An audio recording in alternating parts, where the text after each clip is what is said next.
ఈరోజు క్లాస్లో మనము ఇంగ్లీష్లో మనకు ఎక్కువగా కనిపించేటువంటి కొన్ని వర్డ్స్ గురించి తెలుసుకుందాం. సరేనా?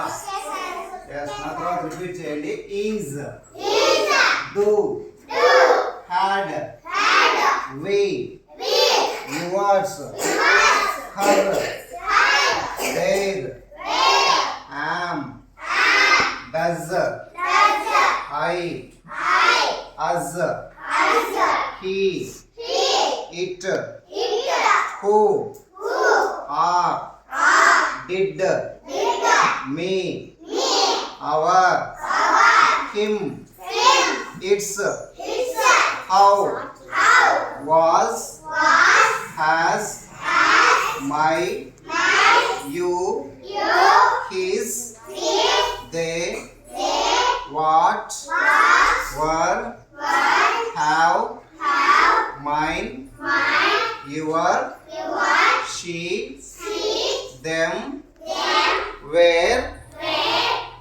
Abdul sir.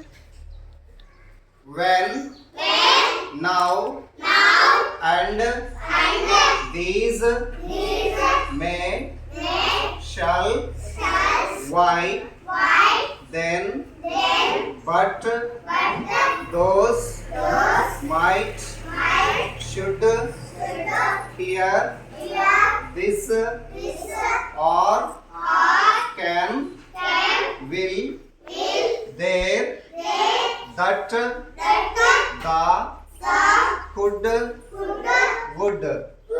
ఈ పదాలు మనం నేర్చుకుంటే ఇంగ్లీష్ చాలా ఈజీగా మనము చదవచ్చు. నేర్చుకున్నామా?